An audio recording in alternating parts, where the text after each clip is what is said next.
Magluto tayo ng pansit, guys. Ayan ang ating gulay. Carrots, repolyo, ano ba ito? Beans. Nilaga na, pinakuluan na pala na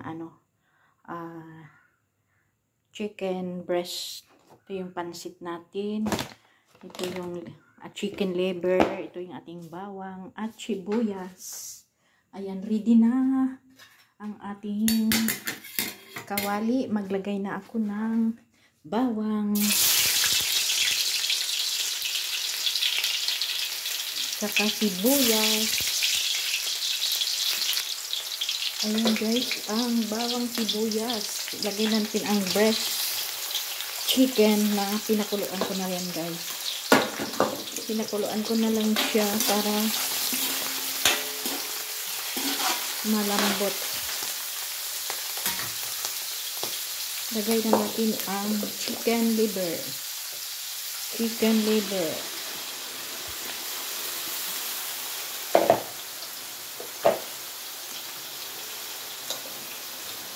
Tapos ating haluin guys.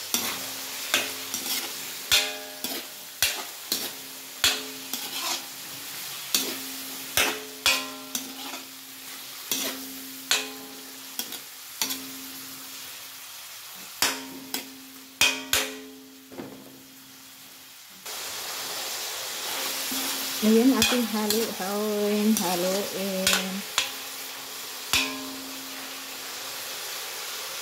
Maglagay na ako ng tuyo guys. Tuyo.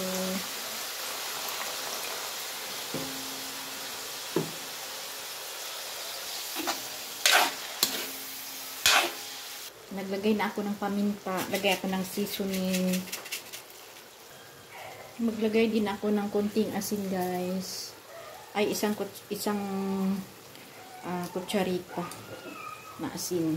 Haluin muna natin siya guys.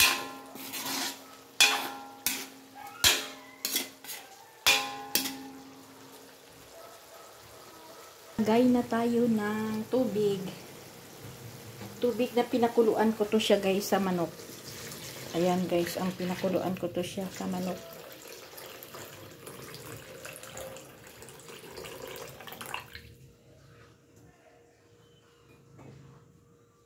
Ayan, antayin muna natin siyang kumulo. Ayan guys, kumulo na ang ating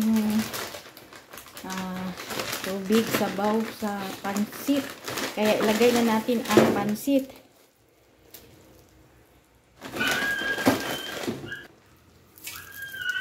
Lagay na natin ang pansit.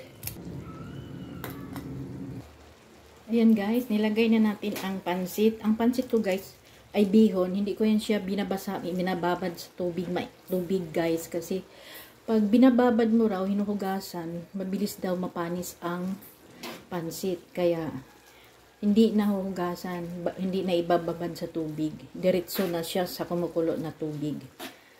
Kumukulo na sabaw. Kaya ayan, nakahalo na siya guys. Mga halo natin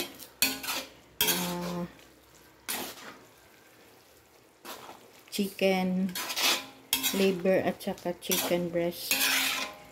Kaya ayan guys, matubig pa siya.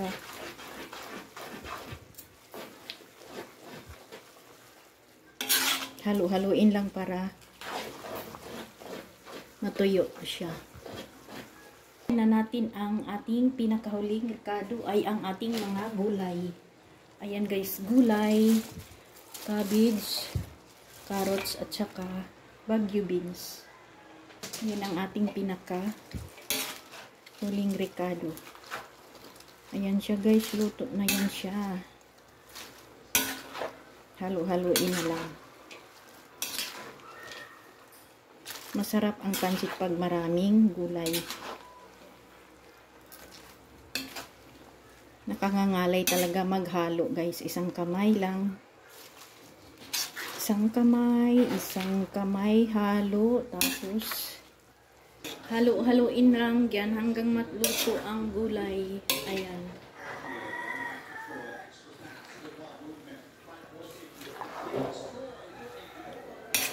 Ayan, luto na siya guys.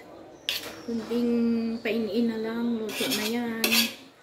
And thank you for watching. Luto na ating pansit bihon.